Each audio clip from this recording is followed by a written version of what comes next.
I'm going to call it out. The agents in the west of Melbourne are absolutely to the point where Consumer Affairs needs to go out there. It is getting that, the conversation I just had with this agent, now I recorded it, but apparently I can't legally put it on the internet. So anyway, I'll tell you the story of what happened. Literally what happened was that, so I have a client, they found this house, had been on the market since the start of the year. So I was like, look, why has it been on for so long? It had a good land size, it had good everything. And sometimes I'm like, well, you know, it definitely needed work inside, but inside it felt good. Good structure.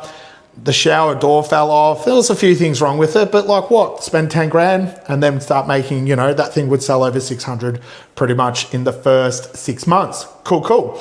Anyway, so I call up and I go, obviously been on the market for a while. I'm like, well, you know, can you tell me why? And she's like, oh, apparently the owner was pregnant and all this and that and blah, blah, blah. I'm like, all right, that doesn't seem right. Have you had any offers on the property? She goes, yeah. She goes, oh, it's fallen over, it's due to finance. And I'm like, okay, tell me more about that. And she did. So anyway, long story short, I've come to the building and pest thing. And I'm like, look, we're happy to offer probably around 510, 520. Would that get it done? She goes, look, Simon, it will. I'm like, okay, great. I'm like, cool. So it's going to be subject to building and pest. And she goes, oh, no. Is it not unconditional?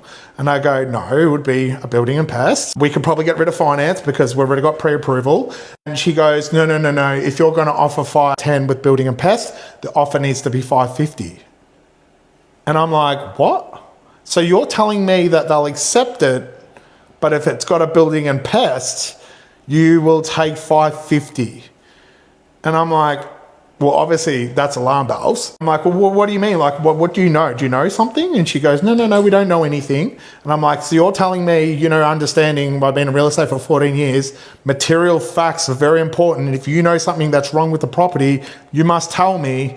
And she keeps going, no, there's nothing wrong. And I go, okay, well, look, what we're going to do, we're going to do a building inspection on this property. We want to do one tomorrow. My building inspector's ready.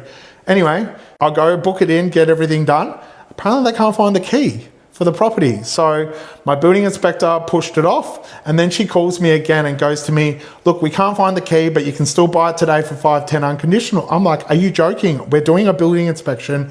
We're going to do one before we even make an offer. In my head, I'm like, I don't trust you at all.